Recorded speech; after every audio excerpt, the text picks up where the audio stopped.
ஒரு கிரிமினல் கேஸ்ல இம்ப்ரீசன்மெண்ட்டும் ஃபைன் அமௌண்ட்டும் கொடுப்பாங்க நம்ம எல்லாத்துக்கும் தெரியும்.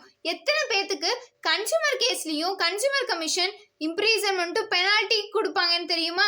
இந்த ஷார்ட்ஸ்ல பார்க்கலாம். இதுக்கு முன்னாடி நம்ம போன ஷார்ட்ஸ்ல ஒருத்தங்க என்ன கேட்டிருந்தாங்கன்னா சர்டிபிகேட்ல நேம் சேஞ்ச் பண்றது எப்படின்னு கேட்டிருந்தாங்க. அது நம்ம அடுத்த ஷார்ட்ஸா போடலாம். இந்த ஷார்ட்ஸ்குள்ள போகலாமா? இப்போ consumer commission section 71 of consumer protection act 2019 கீழே கன்சூமர் கமிஷனுடைய ஆர்டர்ஸை காம்ப்ளை பண்ணாதவங்களுக்கு இம்ப்ரீசன்மெண்ட்டும் வழங்கலாம், பெனால்ட்டியும் வழங்கலாம்னு சொல்லியிருக்காங்க. இப்போ பெனால்ட்டி அப்படிங்கிறது மினிமம் 25,000ல இருந்து மேக்ஸிமம் 1 lakh வரைக்கும் கொடுக்கலான்னு சொல்லியிருக்காங்க. இதுவே இம்ப்ரீசன்மெண்ட் அப்படிங்கிறது மினிமம் 1 monthல இருந்து மேக்ஸிமம் 3 years வரைக்கும் வழங்கலாம் அப்படின்னு சொல்லியிருக்காங்க. இந்த விஷயத்த கன்சூமர் கமிஷன் பண்றப்ப கன்சூமர் கமிஷன் என்னவா கருதப்படுது அப்படின்னா ஃபர்ஸ்ட் கிளாஸ் மேஜிஸ்ட்ரேட்டா கருதப்படும் அப்படின்னு செக்ஷன் 72 சொல்லுது.